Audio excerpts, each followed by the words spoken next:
오늘 하나님께서 우리에게 큰 은혜를 주실 줄로 믿습니다. 위로해 주실 줄로 믿습니다. 요즘 인터넷에 회자되고 있는 생애 주기별 없고 시리즈가 있습니다. 10대는 철이 없고, 20대는 답이 없고, 30대는 집이 없고, 40대는 돈이 없고, 50대는 일이 없고, 60대는 힘이 없고, 70대는 낙이 없고요, 80대는 건강이 없고, 90대는 다 없답니다. 우리 모든 세대가 사실은 그만큼 사는 게 10대는 10대대로, 90대는 90대대로 다 힘든다는, 우리 삶이 얼마나 힘들고 팍팍한지를 잘 말해주는 그런 이야기인 것 같습니다. 그런데 여러분, 우리가 하나님의 은혜를 원하는 구도자의 입장에서는, 은혜를 사모하는 자의 입장에서는 나는 모든 것이 넉넉해서 참 부족함이 없다라고 생각하는 것보다, 하나님, 내게는 사실은 이렇게 낙도 없고 건강도 없고 나는 집도 없고 돈도 없고 일도 없고 백도 없고 소망도 없습니다 라고 말하는 것이 오히려 은혜에 더 가깝다라는 것을 우리가 알아야 합니다. 그래서 저는 어쩌면은 우리에게 이러한 것들이 참 세상 사람들이 다 갖추고자 하는 것들이 없는 것이 오히려 하나님의 은혜에 가까이 나아가는, 여러분, 그러한 길이고 통로다라는 생각이 들어서 감사한 마음이 듭니다. 오늘은 우리가 계시록에 나와 있는 소아시아 교회 7번째, 드디어 마지막 7번째 교회인 라오디게아 교회에게 주신 주님의 말씀을 함께 듣습니다. 이 라오디게아 교회는요, 우리가 지난주에 살펴본 빌라델비아 교회에서, 그러니까 교회가 있는 빌라델비아에서 남동쪽으로 약 45마일, 그러니까 키로수로 하면 약 70km 정도 떨어진 곳에 위치한 교회였습니다. 이 교회는요, 특별히 바울의 동역자였던 에바브라, 골로새 교회를 세운 에바브라에 의하여서 세워진 교회였습니다. 바울의 동역자인 에바브라가 두 교회를 세웠는데, 바로 골로새 교회와 골로새 교회 바로 위에 있는 이 라오디게아 교회였습니다. 라오디게아 교회의 남쪽으로 약 11마일 정도 떨어진 곳에 14마일인가요? 제가 정확하게는 잘 모르겠는데 이 골로새 교회가 있었습니다. 그래서 이 라오디게아 교회와 이 골로새 교회가 굉장히 여러 가지로 밀접한 관계가 있고, 또 그 성경 말씀, 그러니까 골로새서를 보면은 라오디게아 교회에 보내는 주님의 말씀과 유사한 그러한 표현들이 굉장히 많이 나오고 있는 것을 발견하게 됩니다. 라오디게아 교회는요, 이 소아시아에 있는 7교회 중에서 가장 부유한 부자 교회였습니다. 왜냐하면 그 동네가 이 소아시아 7도시 중에서 제일 부자 동네였기 때문입니다. 두아디라 교회가 굉장히 부자였잖아요. 그런데 그런 두아디라보다 더 부유한 곳이 바로 라오디게아였습니다. 그런데 이 교회를 향한 주님의 첫 마디는 책망의 말씀이었습니다. 7교회 중에 여러분, 예수님께 유이하게 이 칭찬 없이 책망을 들은 교회가 두 군데였다 그랬잖아요. 어디죠 여러분? 이 라오디게아 교회하고, 그리고 5번째였던 사대 교회였습니다. 그런데 사실 사대 교회보다 더 큰 책망의 말씀이 라오디게아 교회 교인들이 들은 거예요. 예수님의 첫 마디는 뭐냐? 내가 차지도 않고 뜨겁지도 않고 미지근한 물과 같다라는 거였습니다. 그러니까 네가 이같이 미지근하여서 뜨겁지도 않고 차지도 아니하니까 내 입에서 너를 내가 토해버리겠다라는 아주 강한 책망의 말씀을 하신 것이었습니다.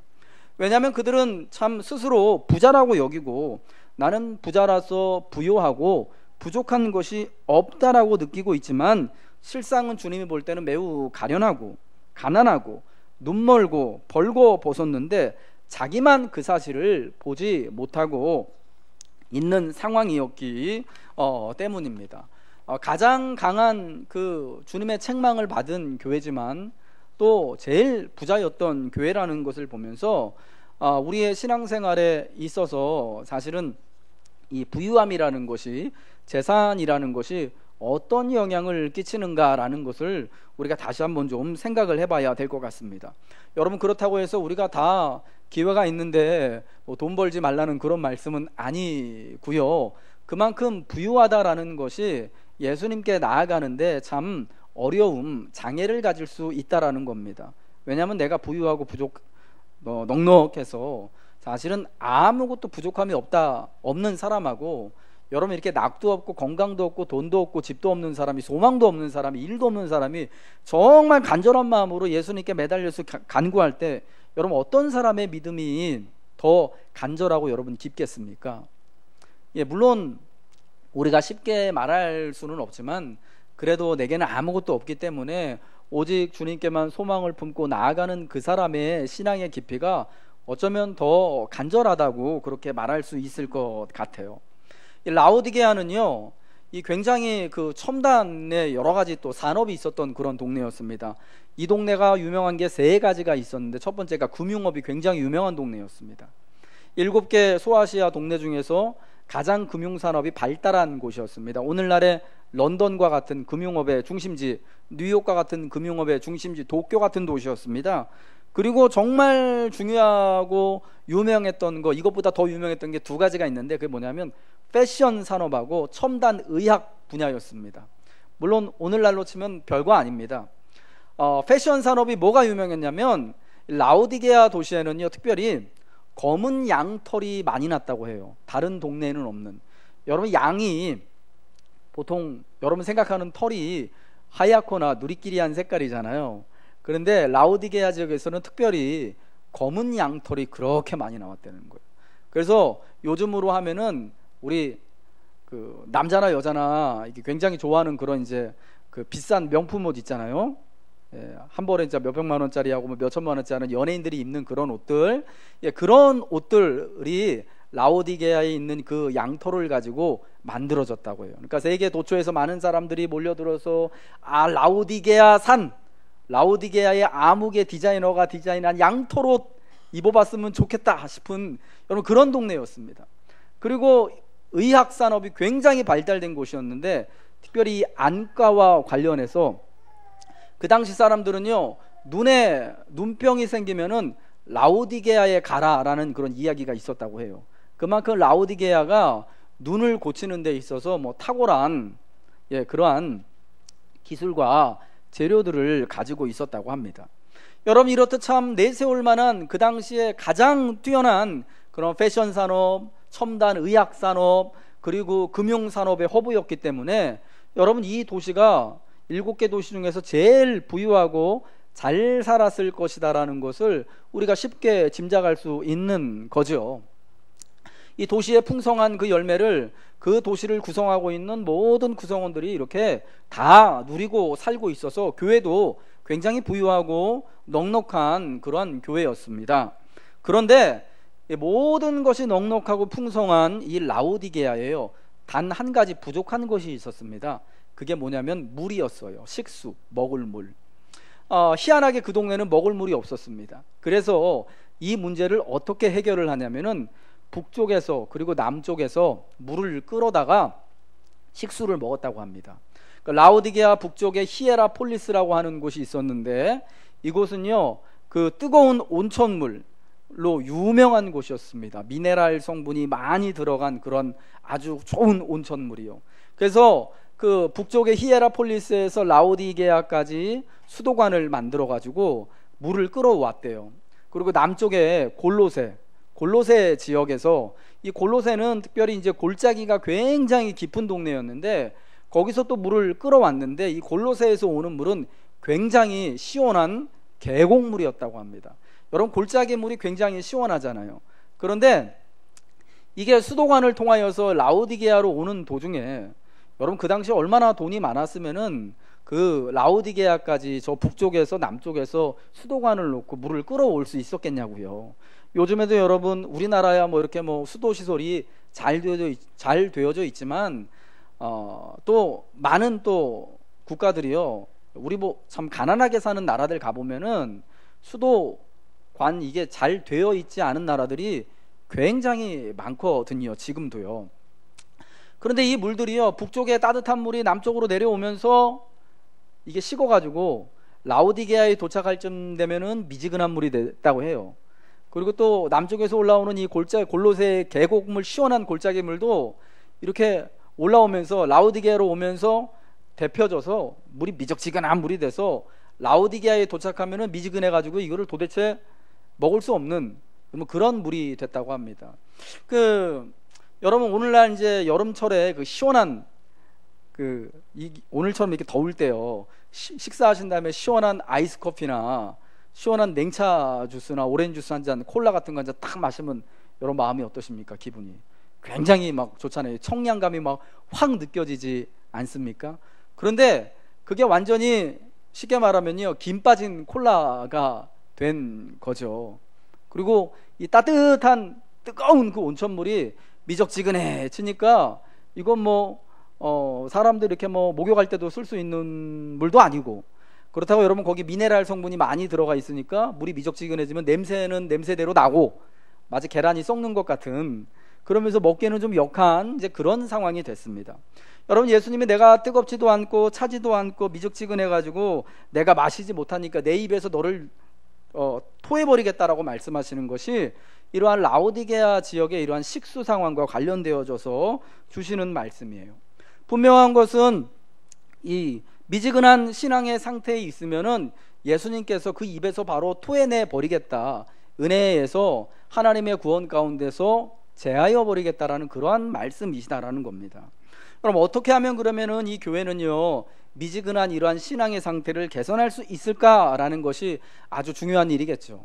예, 저는 오늘 그것을 한 3가지 정도로 여러분에게 말씀드리고 싶습니다. 첫 번째는 이 교회가요, 이 미지근한 신앙을, 미지근한 이 상태, 뜨겁지도 않고 차지도 않은 이 상태를 개선하기 위해서 먼저 분명한 믿음의 고백, 신앙적인 고백을 가져야 한다라는 것입니다. 분명한 신앙의 고백이라는 것은 여러분 뭘까요? 우리가 열왕기상 18장에서 17장에서 본 것처럼 너희가 바알을 여호와로 선택하든지 바알을 하나님으로 선택하든지, 갈멜산에서 엘리야가 이스라엘 백성들에게 도전하잖아요. 바알이 하나님이면 바알을 선택하고 여호와가 만일 하나님이면 여호와를 선택해라. 여러분, 이게 분명한 신앙적인 고백, 신앙적 결단이라는 거죠. 바알도 아니고 여호와도 아니고 그 중간에서 요쪽으로 갔다가 저쪽으로 갔다 하는 것은 신앙의 분명한 결단이 아니다라는 것이었습니다. 라오디게아 교인들이 사실은 참 굉장히 부유하고 스스로 부족함이 없는 그러한 상황이었기 때문에 그들이 가지고 있는 부함, 넉넉함과 또 하나님 예수 그리스도 사이에서 사실은 왔다 갔다 하는 그런 가운데 완전히 예수님을 의지하지도 못하는, 그렇다고 또 뭐 예수님을 완전히 또 이렇게 내치지도 않는, 교회에 와서 예배는 드리고 기도는 하고 또 함께 모여서 신앙생활을 하지만 100% 예수를 그리스도로 고백하지는 못하는 여러분 그런 상황 가운데 있었다라는 것입니다. 그래서 주님은 분명한 신앙의 결단을 하라는 거죠. 이게 뭐냐면은 뭐 많은 사람들이 말하는 것처럼 열심적인 열성적인 신앙을 가지라는 게 아니에요. 뜨겁게 뭐 예배드리고 기도하고 열심히 봉사하고 이게 아니라 신앙적인 결단을 분명히 하라는 거죠. 누구를 주인으로 삼을 것인가. 여러분, 이 분명한 신앙의 결단은요, 특별히 어떤 모양으로 나타나냐면 우리가 섬기는 도래하는 하나님의 나라에서, 하나님의 나라인 교회에서 내가 유익한 자가 되는 것을 통하여서 분명한 신앙의 고백의 모습이 보여진다라는 것입니다. 예, 하나님 나라에서 유익한 자가 되어질 때 이 분명한 신앙적인 고백을 가지고 있는 사람, 분명히 하나님을 선택하는 사람, 분명히 그리스도만을 선택하는 사람은 하나님 나라에서 분명히 분명한 유익한 자가 되어야 한다라는 거예요. 여러분, 뜨겁든지 차갑든지 하라고 말씀하시는데 이거는 신앙에 있어서 분명한 입장을 요구하는 것인데 특별히 유익한 자가 되어야 한다라는 것입니다.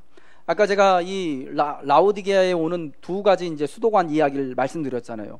북쪽 히에라폴리스에서 오는 그 물은 온천수입니다.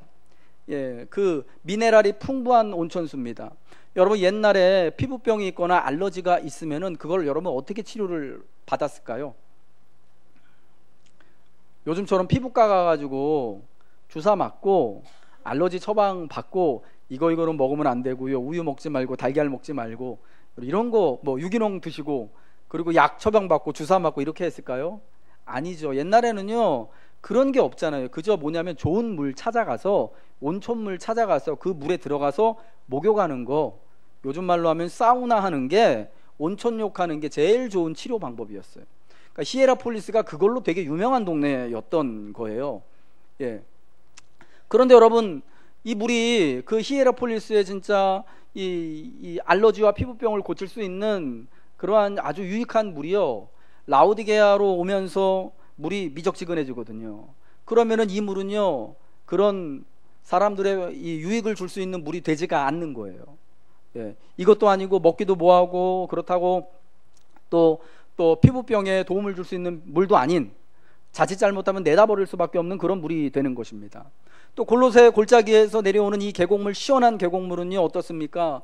정말 이 여름 무더운 날에 참 그걸 마심으로 사람들에게 청량감을 주고 기분을 상쾌하게 하고 힘을 주는데, 이게 미적지근해지면은 여러분, 미지근한 콜라 먹는 것처럼, 김 빠진 콜라 먹는 것처럼 맛이 하나도 없는, 도무지 도움을 줄 수 없는 유익한 상황이 안 되는 거거든요. 그러니까 차든지 덥든지 하라는 이 말씀은요, 그거예요. 내가 하나님 나라에서, 하나님의 나라인 교회에서 바로 유익한 성도가 될 수 있도록 그렇게 하라는 거죠. 아주 진짜 온천물처럼 뜨거운 온천물, 이 미네랄 성분이 많이 들어간 그 물이 돼서 사람들에게 정말 건강에 도움을 주고, 저 골로새 골짜기에서 나오는 물처럼 정말 시원하고 청량감 있는 물이어서 여름날 무더위에 지친 우리들에게 정말 상쾌한 기분을 주는 그런 유익한 자가 되어야 한다라는 거죠. 여러분, 분명한 신앙의 결단, 내가 바알이 아니라, 돈이 아니라, 내가 오직 여호와를 하나님으로 선택하고 내가 예수 그리스도를 내가 구주로, 나의 구원의 유일한 구주로 선택하는 것을 통해서 우리가 하나님의 은혜 가운데 들어가게 되는데, 하나님이 우리를 그렇게 은혜의 자리 가운데 불러주신 이유는 뭐냐? 여러분, 우리에게 구원을 주시고 은혜를 베푸시기 위한 것이면서 동시에 또한 우리가 하나님 나라의 유익한 자녀로서, 우리가 또 하나님 나라의 종으로서 그렇게 유익한 일을 하며 섬기라고 부르신 것이다 라는 것입니다. 그러면 여러분, 미지근한 신앙을 고백하기 위해서 우리가 분명한 신앙의 입장을 정하고, 그리고 하나님 나라와 하나님의 교회를 위하여서 유익을 줄 수 있는, 섬길 수 있고 헌신할 수 있는, 여러분 함께 도울 수 있는 그러한 믿음의 사람이 되어야 한다라는 것입니다. 이 두 번째로, 이 미지근한 상태를 개선하기 위하여서 어떻게 해야 되느냐? 바로 영적인 부유함을 추구해야 한다라는 것입니다. 우리 한번 따라하겠습니다. 영적인 부유함을 추구해야 합니다. 네. 라오디게아 교인들은요 매우 부유한 그러한 사람들이었습니다. 그들은 그들의 부유함과 그들의 이 넉넉함이 바로 하나님의 복이라고 그렇게 생각했습니다. 예, 사실 구약에서의 복이라는 것은 바로 그런 물질적인 복이 맞습니다. 구약 시대 여러분, 아브라함을 하나님이 축복하실 때, 그리고 여러분 그와 같은 시대인 욥기에 나오는 욥을 하나님이 복 주시고 축복하시는 것을 보면 구약의 복의 개념이 굉장히 물질적이라는 것을 알 수 있습니다. 하나님의 말씀을 순종하고 하나님을 잘 섬기면 하나님이 약속하신 대로 그 말씀에 순종하고 하나님을 잘 따르는 아브라함 같은 사람, 욥과 같은 사람에게 자녀를 약속해 주시겠다고, 자녀를 주시겠다고 약속하셨고, 그리고 또 땅을 주시겠다고 약속하셨고, 그뿐만 아니라 많은 재물들 있잖아요. 옛날에 여러분 재물, 돈이 뭐였을까요? 양떼, 소떼, 낙타, 이런 게 돈이거든요. 이런 게 재물이거든요. 이런 걸 많이 주시겠다고 약속하셨어요. 누구한테요? 하나님의 말씀을 순종하며 하나님을 잘 따르는 사람들에게. 여러분, 그로 인하여서 아브라함이 여러분 참 하나님의 복을 받아 누렸잖아요. 그렇죠? 아브라함의 이야기를 보면 창세기 12장, 15장, 17장, 21장을 보면 아브라함이 복을 받는데 하나님이 그에게 복을 주신 것을 뭘로 복이라고 이야기하냐면 땅 주신 거, 그리고 이런 많은 재산 부유하게 하신 거, 그리고 자녀 주신 것을 복이라고 한단 말이에요. 욥기에서도 여러분 마찬가지입니다. 욥이 의인이고 당대의 의인이고 하나님께 굉장히 복을 받은 사람이라고 말할 때 그의 자녀가 뭐 10명이고 양떼와 소떼가 뭐 몇천 마리씩 되고 했다라고 이야기하잖아요. 그리고 나중에 욥기 42장 마지막에 가면 어떻습니까? 욥이 진짜 말할 수 없는, 진짜 이유를 알 수 없는 고난 가운데 이 다시 하나님의 은혜와 복이 회복되어진 욥을 설명해 준데 어떻습니까? 욥이 다시 아들, 딸 10명을 낳았다라고 이야기하잖아요. 그러면서 그들의 딸들은 진짜 세상에 있는 어떤 딸들보다도 너무 예쁘고 이 딸들에게도 재산을 나눠줬다고 이야기합니다. 딸들에게 재산을 나눠줄 정도로 욥이 부자가 다시 됐다라는 거잖아요. 그리고 뭐 양떼와 소떼가 얼마만큼이, 그런 얘기를 쭉 합니다. 여러분, 그래서 우리가 그런 걸 보면서 어떤 얘기를 듣냐면, 야, 하나님께 복 받은 사람들 다 부자가 되는구나. 그러니까 하나님의 말씀에 순종하며 의인으로 살고자 하는 사람들, 하나님이 이렇게 자녀도 많이 주시고 땅도 주시고 돈도 물질도 많이 주신 거부가 되게 하시는구나, 부자가 된 게 부유함이 바로 하나님의 축복이구나 라는 여러분 그런 생각을 갖게 되는 것입니다. 여러분 욥기가 그렇게 나중에 하나님의 은혜가 회복되어진 것을 그런 식으로 설명하는 것이 옛날에는 복의 개념이 그랬기 때문이에요. 그런데 여러분 이거는 구약시대의 복의 개념이거든요. 이게 구약시대는 맞았는데 이제 중간기 시대와 예수님의 이제 사용하시는 그 복음의 시대, 신약의 시대를 지나오면서 복의 개념이 바뀌게 됐습니다. 왜냐하면요, 이스라엘 나라가 586년에 바벨론 제국에 멸망당하고 많은 이스라엘 사람들이, 유대인들이 포로로 끌려가잖아요. 포로로 끌려가서 자기들의 고향이 아닌 곳에서 생활하고 거기서 터를 잡고 살아갑니다. 거기서 이제 포로 2세들, 3세대들이 태어납니다. 분명히 껍데기는, 겉모습은 유대인인데 페르시아 말 배우고 바벨론 말 배우고 바벨론 문화의 그 페르시아 종교를 알아야 되고 그 페르시아 왕 밑에서 막 살아가는 게 그 세월이 약 400년이 넘는 500년 가까이 되는 세월이었어요. 그러면서 보니까 하나님 말씀 잘 순종하고 하나님 잘 섬기는 의인이면 하나님께서 자녀도 잘 낳게 해주시고 땅도 주시고 그리고 재산도 많이 주신다고 했는데 웬걸 하나님 잘 섬기고 순종하는 의인들을 보니까 오히려 고통받고 고난받고 사는 사람들이 훨씬 많은 거예요. 여러분 예수님 시대에 잘 사는 사람들, 부유한 사람들이 누구였습니까? 물론 모든 부자가 그랬던 거는 아니지만 로마 제국과 그리고 이스라엘을 다스렸던 분봉왕 헤로데게, 그 악한 왕에게 이렇게 아첨하고 거기 붙어가지고 지내는 사람들이 힘을 얻고 권력을 얻고 그리고 돈 벌고 잘 살았단 말이에요. 오히려 불의한 권력과 결탁해서 불의한 방법으로 살아갔던 사람들이요, 오래 살고 돈도 많이 벌고 자녀들도 잘 되고 죽을 때 평안히 죽고 하나님 나라를 위해서 이렇게 열심히 애쓰고 힘썼던 사람들, 이스라엘 나라의 독립을 위해서 이렇게 투쟁했던 사람들, 우리나라 여러분 일제 36년 시절 동안에 독립운동하셨던 분들 참 힘들게 사셨잖아요. 그리고 지금도 그 자녀들 잘 된 거 한 번도 없잖아요. 너무 어려운 가운데 있잖아요. 우리도 참 그런 것을 이제 많이 또 참 느끼게 되고 공감하게 되는데 어려움들이 그렇게 있는 거예요. 그래서 예수님이요 복에 관하여서 말씀하실 때 그런 거예요. 심령이 가난한 자가 복이 있다, 애통한 자가 복이 있다, 가난한 자가 복이 있다, 의를 위하여서 핍박받는 자, 여러분 그런 사람들이 복이 있다고 하신 이유가 여기에 있는 겁니다. 그러니까 복이란 개념이 이제는 완전히 바뀐 거죠. 옛날에 하나님 말씀을 순종함으로써 부자도 되고 잘 되어지고 장수하는 것으로 하나님의 복을 누렸다면 이제는 신약의 시대에 넘어오면서 진짜 복은 비록 의를 위하여서 핍박을 받지만 비록 이 땅에서는 내가 참 부유하지 못하고 좀 넉넉하지 못하고 가난하지만 부하거나 가난하나 오직 하나님만을 자기들이 처한 환경에서 내가 포로건 자유인이건 내가 내 나라 말을 쓰지 못하건 간에 어쨌건 간에 하나님을 잘 따르고 그런 모든 환경 가운데서도 오직 하나님만을 내 하나님으로 고백하겠습니다 라고 붙잡고 있는 그 사람이 바로 복된 사람이다 라는 것이 우리 주님의 복의 개념, 하나님 나라에서의 큰 축복이었다라는 것입니다. 라오디게아 교인들은요 그거를 오해했던 거죠. 물론 부유한 모든 것들이 다 좋지 않은 것은 아닙니다. 영적인 부유함을 추구해야 한다고 해서 일부러 가난하여질 필요는 없는 것입니다. 그러나 내가 물질적으로 부유하건 높은 지위에 있건 그러지 않고 가난하고 내가 이 땅에선 진짜 일도 없고 낙도 없고 소망도 없고 건강도 없을지라도 오직 하나님께만 소망을 품고 살아가는 것이 그 빌라델비아 교회와 같이 작은 능력을 가지고도 여러분 서모나 교회와 서모나 교회와 같이 환난과 궁핍한 가운데서도 하나님을 향한 믿음을 저버리지 않는 것이 바로 영적인 부요함이다라는 것입니다. 사랑하는 여러분, 우리가 추구해야 할 것이 바로 이러한 영적인 부요함인 줄 믿으시기 바랍니다. 하나님을 잘 믿고 순종하여서 내가 이 땅에서 물질적으로 거부가 되고 잘 되는 것이 아니라 하나님을 믿고 순종하고 따름으로써 내가 비록 세상에서는 가진 것이 없고 넉넉하지 못하고 이렇게 늘 없는 것처럼 살지만 그럼에도 하나님 때문에 예수님 때문에 내가 살고 있는 모든 상황을 내가 넉넉히 감당한다.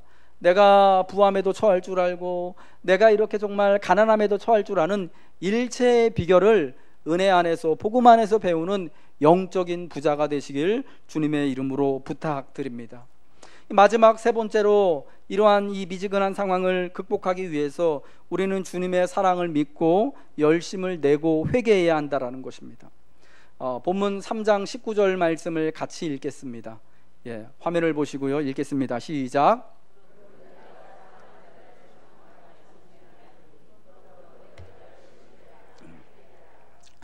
저는 이 라오디게아 교회에 관한 말씀을 들으면서 가장 쇼킹했던 것이요, 가장 또 제게 은혜로웠던 것이 바로 이 3장 19절 말씀입니다. 왜냐, 여러분 라오디게아 교회가요 사실은 7개 교회 중에서 제일 책망 많이 받은 교회입니다. 너 그딴 식으로 하면은 너 버릴 거야 라는 그런 말씀 아니겠습니까? 어떻게 보면 굉장히 위협으로 들릴 수 있는 말씀이에요. 내가 뜨겁든지 차든지 해라. 안 그렇고 네가 미지근하면 내 입에서 너를 토해버리겠다. 버릴 거야. 여러분 이렇게 강한 말씀을 하시는데 제일 심한 책망을 받았어요. 그럼에도 주님이 라오디게아 교회를 어떻게 생각하신다라는 겁니까? 왜 책망하고 징계하신다고요? 사랑하신다라는 거예요. 나는 무릇 내가 사랑하는 자를 책망하며 징계하신다라는 겁니다. 여러분, 징계라는 것이 사실은 영어 표현을 보면 디사이플린, 훈련 주신다라는 거거든요. 훈련. 징계가, 그러니까 성경에 나오는 징계는요, 너 잘못했으니까 너 이거 벌 받아, 이게 아니라 훈련을 주시는 거예요. 훈련. 라오디게아 교회가 그 부유함 가운데 예수님 잘 믿는 훈련을 지금 주님이 주시는 거예요. 책망을 통하여서. 근데 이런 참 큰 책망과 훈련이 있는 교회, 징계가 있는 교회이지만 그럼에도 주님은 그들을 놓지 않고 너무나 사랑한다라는 거. 이 교회도 여전한 주님의 사랑 가운데 있다라는 것입니다. 여러분, 이 땅에 어떤 교회가 어떤 교회는 에베소 교회 같고, 이 땅에 어떤 교회는 또 빌라델비아 교회 같은 교회도 있고, 사대 교회 같은 교회도 있고요. 저 거짓 선지자 이세벨과 니골라당의 교훈과 같은 그런 이단의 교훈과 진짜 복음의 교훈하고 막 서로 헷갈리는 그러한 교회와 성도들도 있습니다. 여러분, 그럼에도 불구하고 그 모든 교회와 성도들을 주님이 사랑하신다라는 거예요. 너는 이게 못났으니까, 너는 이게 부족하니까 너는 안 되겠다, 이게 아니라 그럼에도 불구하고 주님의 놓을 수 없는 놀라운 사랑이, 변함없는 사랑이 이 교회와 성도들에게 있다라는 것입니다. 그래서 주님은요, 열심을 내고 회개하라고 말씀하시는 것입니다. 여러분, 이 열심을 내고 회개하라는 영어식 표현 보면은요, 이렇게 되어 있더라고요. To be honest, 그리고 컴마하고 repent 되어 있어요. 때때로 이제 영어 성경 보면은 그 표현이 훨씬 더 직설적이고 더 분명하거든요. 네가 to be honest는 신실해져라, 정직해져라라는 거거든요. 사실은 네가 부유하지 않다라는 거에 대해서 바로 보라는 거죠. 신실해지라는 거죠. 네가 사실은 지금 벌거벗고 있는 거 네 눈으로 사실은 제대로 못 보고 있다라는 것을 네가 정직하게 고백하고 같이 회개하자라는 거예요.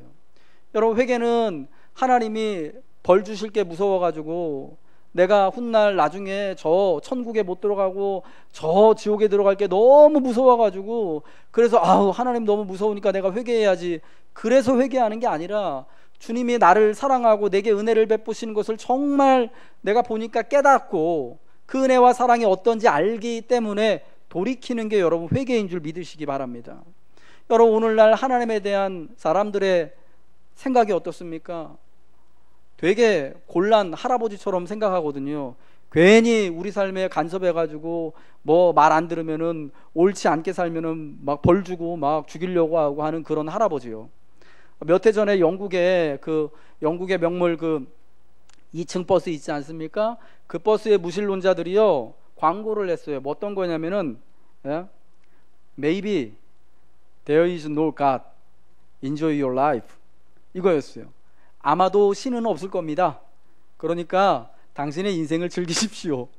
되게 웃기는 거는요, 거기다 maybe를 붙였다라는 거예요. 왜냐하면 maybe 없이 신은 없습니다 하면은 당장 이제 고소당하거든요. 당신이 그거 증명할 수 있어? 뭐 이런 식으로 이제 고소당할 수 있으니까. 굉장히 영국적인 거죠. 서구적인 마인드에서 그런 거예요. 아마도 신은 없을 겁니다. 우리 시대 사람들이 생각하는 하나님은요, 되게 곤란 할아버지 같은 분이에요. 그래서 우리 힘들 때는 하나도 안 도와주면서 잘못한 것만 가지고 와가지고 이렇게 막 때리고 야단치고 저기 지옥에 보내려고 하는. 그런데 여러분, 그래서 사람들이 두려워서 믿기도 하고, 혹은 또 너무 그런 하나님이기 때문에 막 관심 없고 아예 없다고 생각을 하려고 하는데, 근데 여러분, 회개라는 것이 그렇지 않다라는 거죠. 정말 하나님의 놀라운 사랑, 나를 어떠한 내 모습이 어떠함에도 불구하고 내가 진짜 너무나 하나님이 볼 때, 주님이 볼 때 자격이 미달임에도 불구하고, 더러움에도 불구하고, 불결함에도 불구하고, 못났음에도 불구하고 하나님이 나를 너무나 사랑하시는 그 사랑이 있기 때문에 내가 그 사랑과 은혜에 감동하여서 돌이키는 거, 이제는 정말 하나님 나를 이렇게 사랑하시는데, 내게 이렇게 은혜를 주시는데 내가 정말 주님의 사람으로 잘 살아야겠다라고 돌이키는 것이, 여러분, 그것이 회개다라는 것이에요. 그러니까 여러분, 회개는요, 하나님의 사랑의 다른 말인 거죠. 하나님의 사랑에 바로 반응하게 될 때, 이 하나님의 사랑이 너무나 크고 은혜가 너무나 깊으니까 내가 가지고 있는 이 부유함보다, 이 재산보다, 내 명예보다 더 주님이 좋구나 라고 주께로 돌아가는 거, 이게 진짜 회개가 되는 것인데, 그러한 믿음, 그러한 열심과 회개의 모습을 우리가 가져야 한다라는 것입니다. 여러분, 이러한 주께로 돌아오는 미지근한 신앙이 아니라 뜨겁든지 차갑든지 하여서 분명한 신앙의 고백을 주님께 드리고, 영적인 스탠스, 자기 위치를 분명히 아는 자들에게 주님께서 귀한 은혜를 약속해 주셨습니다. 계시록 3장 20절 말씀, 볼지어다 내가 문 밖에 서서 두드리노니 누구든지 내 음성을 듣고 문을 열면 내가 그에게로 들어가 그와 더불어 먹고 그는 나와 더불어 먹으리라. 아멘. 여러분, 이 주님의 약속이 오늘 우리에게 온전히 임한 줄을 믿으시길 바랍니다. 이 7교회에 관한 말씀에서 주님이요, 내가 너희들을 찾아가겠다라고 계속 말씀하시거든요. 너희가 회개하지 않으면 내가 너희를 찾아가서 내 입에서 나오는 검으로 너희와 싸울 거다. 그리고 4대 교회에는 어떻게 말합니까? 너희가 회개하지 않으면 내가 도둑같이 이르러서 어느 날 내가 도둑같이 너희에게 이를 것이다 라고 찾아올 것을 말씀하십니다. 그런데 이 주님의 방문은요, 먼 훗날 예수님이 재림하시는, 여러분, 이 땅의 역사가 마지막 되는 그 순간이 아니라 수시적인 방문인 거예요. 그걸 우리가 계시록 3장 20절을 보면 알 수가 있어요. 그 입에 검을 들고 찾아오시는 주님이요, 도둑같이 어느 날 갑자기 임할 그 주님이 지금 우리의 마음문 밖에서 문을 노크하고 계시는 거죠. 우리가 마음문을 열면 주께서 들어와서 우리와 함께 먹고 더불어 사시기 위한 준비를 하고 계신다라는 겁니다. 근데 여러분, 이 계시록 3장 20절의 말씀은요, 아가서 5장 2절의 말씀과 아주 유사합니다. 한번 아가서 5장 2절 말씀을 한번 읽겠습니다. 자, 읽겠습니다. 시작.